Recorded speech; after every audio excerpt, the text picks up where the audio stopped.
Hello there everyone, welcome to the channel if you are new, welcome back if you aren't. I am EDJ, and we are continuing with Historia Civilis' Julius Caesar series. I went on his official website, and there he has basically the Julius Caesar series in chronological order, and fortunately enough, it matched exactly with his playlist, so I'm not worried, because I saw this, I was like, oh, should have watched this first, but no, the man, luckily, for me, it makes it easier, so I'm not guessing like I did with Epic History TV Napoleon series. Like, oh, is this the right one, or did I jump ahead? Like, you know what I mean.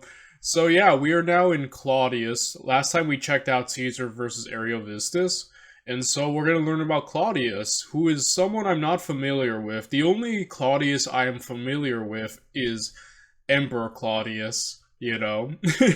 And yeah, that's about it. So I will be learning about this guy. This video is pretty short, only like 9 minutes. So, you know, we'll get through this really quick and learn about someone new.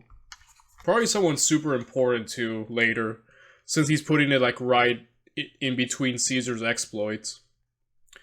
So, yeah, I don't really have much else to add, to be honest. If you want to watch this original video without me talking, to pause the talk, without seeing my face here in the corner, the link is always down in the description down below. I love to give credit where it is always due.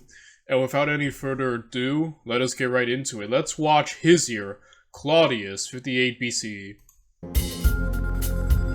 Publius Clodius Pulcher was one of the tribunes of the plebs in 58 BCE, and we're going to talk about what he did during his year, but first we have to set the stage a bit. Before 58, Clodius had been a minor player in the Reform faction. He was around for some of the events that we've talked about already. Clodius, or Claudius as he was known at this time, served as one of Cicero's bodyguards during the Catiline conspiracy in 63 BCE. Then, at the end of Cato's year as tribune of the plebs in 62, Claudius was caught in a sex scandal. Here's the short version. A religious ceremony was being held in Julius Caesar's home. This particular ceremony was being performed by women, so Caesar was gone and his wife Pompeia was leading it. For some stupid reason, Claudius dressed up as a woman and snuck into the ceremony, intent on seducing Caesar's wife. He was discovered, obviously. As you can imagine, this was a juicy scandal, and it would become the obsession of the political class. We were like a minute in and I'm already baffled. Dude, history's weird sometimes, guys. Like, it baffles me at times. But, like, I'm sorry, my brain just fried. So, Claudius thinks he's gonna sleep with Caesar's wife by dressing up as a chick, going into this ceremony with women, and oh my gosh. Oh my gosh, what the heck, dude? I'm sorry, I'm baffled. I don't even know how to respond to that. I'm just weirded out. Caesar would end up divorcing his wife over this incident. Wait, what? Wait, she didn't accept his advances, did Obviously. she? As you can imagine, this was Caesar's wife, dressed up as a woman and snuck into the ceremony, intent on seducing Caesar's wife. He was discovered, obviously. As you can imagine, this was a juicy scandal, and it would become the obsession of the political class. Caesar would end up divorcing his wife over this incident. Claudius was put on trial for committing a sacrilege, and what followed became the trial of the century. Improbably, Caesar ended up as one of Claudius's most vocal supporters. This seems weird to us, and it seemed weird to people at the time, but these men were both reformers, and apparently Caesar was more interested in supporting his political ally than his own wife. Oh man, yeah. Wives are temporary, but, you know, glory's forever, right? No, I'm joking. I'm joking, but... Alright, that was weird. So, like, I didn't get the impression that she accepted his advances, or maybe they did. I'm gonna have to look that up privately, but... Yeah, either way, Julius Caesar was upset, because I was expecting Julius Caesar to see that as, like, an insult. Like, oh, you try to get with my wife? How dare you? Like, I was expecting Julius Caesar to be upset, or, like, to do something negative, but instead he seems pretty chill with Claudius, so... Wow, this is already taking turns I did not know it was gonna take. Claudius's whole defense was that he wasn't even in Rome on the day in question. Cicero was the only person willing to testify that that wasn't true. Claudius saw this as a betrayal, and he wouldn't forget it. Oh my gosh. Against all odds, Claudius was acquitted. Word is that both judge and jury benefited from huge bribes from prominent reformers. The ruling was just as scandalous as the crime itself. Anyway. Oh man. Reminds me of the American justice system. Yeah, it's very flawed. It's nice to see that, you know, corruption has gone on for a long, long time, right? Oh man. Anyway, let's jump ahead. Claudius would go on to be elected quaestor, and would receive a lifetime appointment to the Senate as a result. During Caesar's year in 59, Claudius got it into his head that he wanted to run for tribune of the plebs. Why? Here's my theory. The system for electing praetors and consuls was heavily weighted towards the rich and powerful. These people hated Claudius's guts from the whole sex scandal thing. He was still a few years away from being eligible for praetor, but he needed to beef up his resume if he wanted to stand a chance. Plus, we shouldn't overlook the fact that Caesar's election in 59 was a big turning point for the reform faction. They had been in the political wilderness ever since the Catiline conspiracy, and Claudius was eager to be part of Caesar's new populist wave. But there was one catch. Claudius was part of an old patrician family, and was therefore ineligible to run for tribune of the plebs. The hint is in the name. The tribune actually had to be a plebeian. So with the help of Caesar and Pompey, Claudius came up with a scheme to get around this restriction. He renounced his patrician status, and was adopted into some random plebeian family, with Caesar as Rome's head priest conducting the adoption ceremony. The whole thing was a farce. His new adoptive father was younger than he was. To show off his new plebeian status, Claudius changed his name to Clodius, and immediately threw his hat in the ring to become one of next year's tribunes of the plebs. He won. I've mentioned this before, but tribunes of the plebs started their terms in December, so he got to overlap a little bit with Caesar's term as consul. The first notable thing he did, and we can now recognize the full importance of this act, was to veto Bibulus' final speech on his last day as consul. Oh wow, yeah, that was him, huh? Dude, that video, his year Julius Caesar, still is the funniest video that I may have seen behind Dovahati's original Unbiased History, because just like, man, Bibulus got screwed so hard. It was the funniest thing. I forgot it was Clodius who was the one who did that. Clodius wanted to align himself publicly with Caesar, and humiliating Bibulus was a great way to do just that. No better way to win Caesar's favor than making fun of Bibulus. Oh man. Clodius came in with a full slate of populist reforms he wanted to pass. Very ambitious for a tribune of the plebs. First, he proposed a bill that made the grain dole not just heavily subsidized, but 100% free for all qualifying Romans. You can just imagine how this drove the conservatives crazy. Cato had radically expanded the grain dole in an attempt to mollify the reformers. I guess it didn't work. After Cato and Clodius expanded and deepened the grain dole, it took up a significant portion of Rome's annual budget. Cicero raised objections to the high cost of this bill, just like he did last time with Cato. But with two reformers as consuls, Cicero didn't have enough support to halt the momentum of the populists. The bill passed. Clodius then introduced the bill, further aligning himself with Caesar. The bill would take away the consul's ability to shut down public business over bad omens. This was one of the tools that Bibulus had used when he attempted to undermine Caesar's year as consul. With this bill, the message was clear. The reformers intended to have electoral success going forward, and these little procedural tricks weren't going to fly anymore. What Bibulus did was still very unpopular with the public, so the bill passed easily. Cato had made Caesar's life a living hell during his year, and Clodius wanted to eliminate him as a potential threat. His plan was a little complicated, but here it goes. Clodius argued that in the east, the island of Cyprus, which was an autonomous region under Egypt's influence, rightfully belonged to Rome. Remember, Egypt had been left in a will to the Roman Republic, and Rome hadn't really done anything about it. Yeah, so yeah, I think the last legitimate Ptolemy, I remember him going over that he,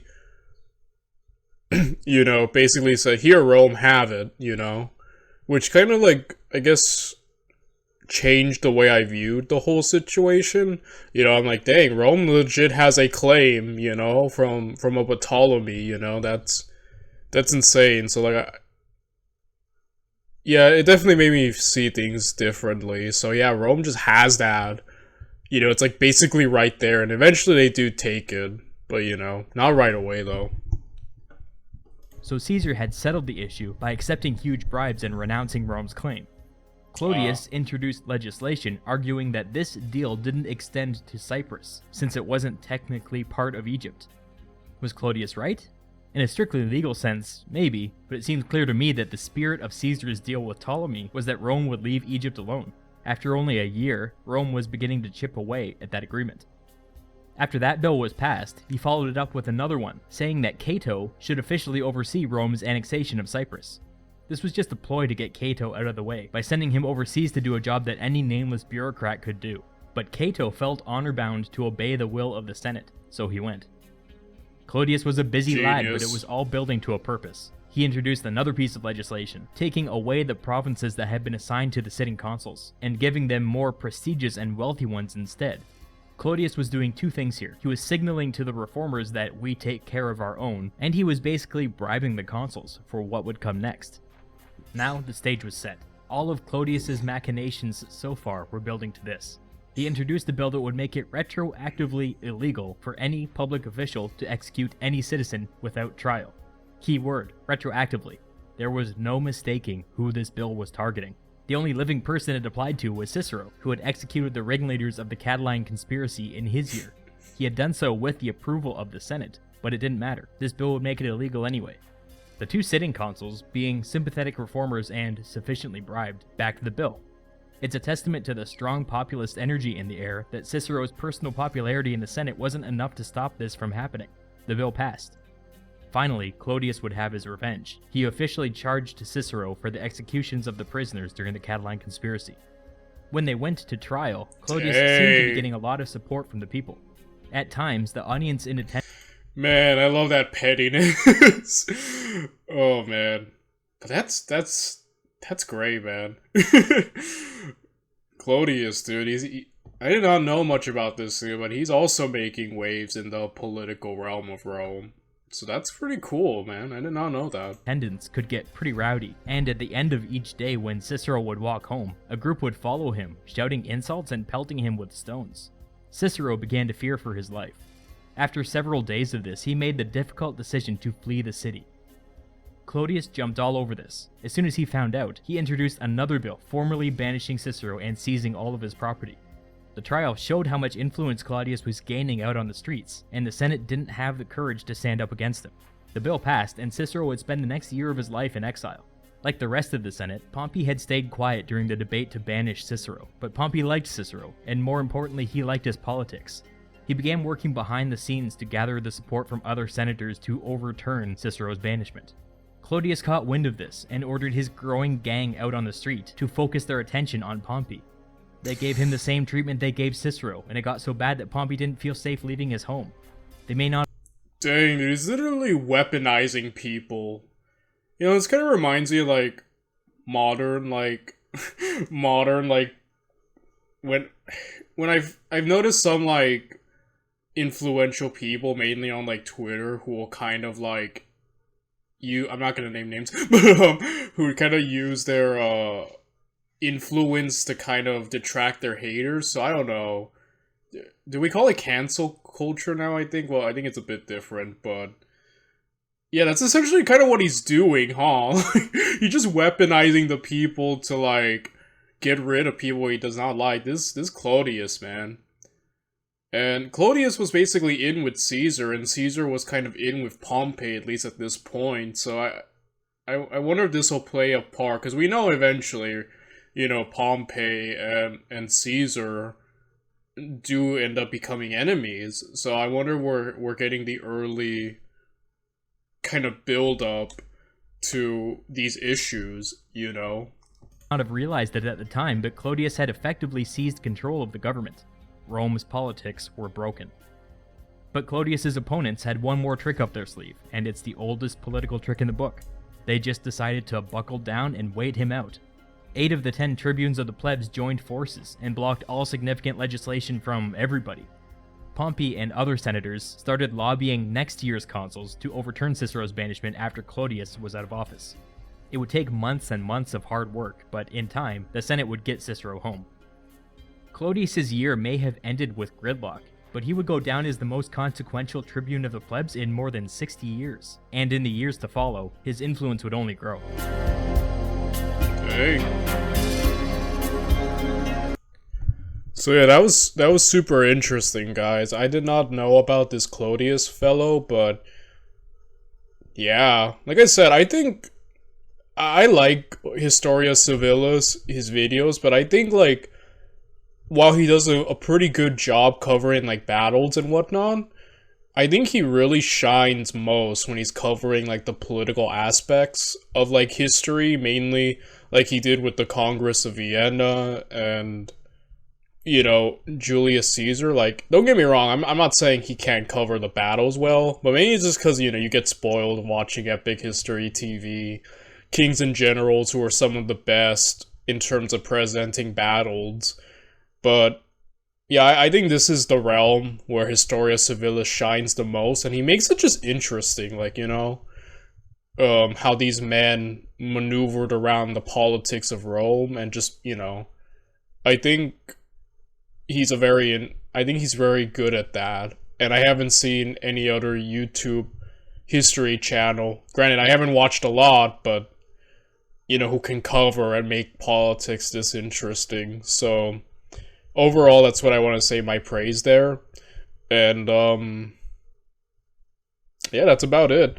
So I'm going to jump next to Kings and Generals, which you will see on Wednesday. So until then, bye everyone.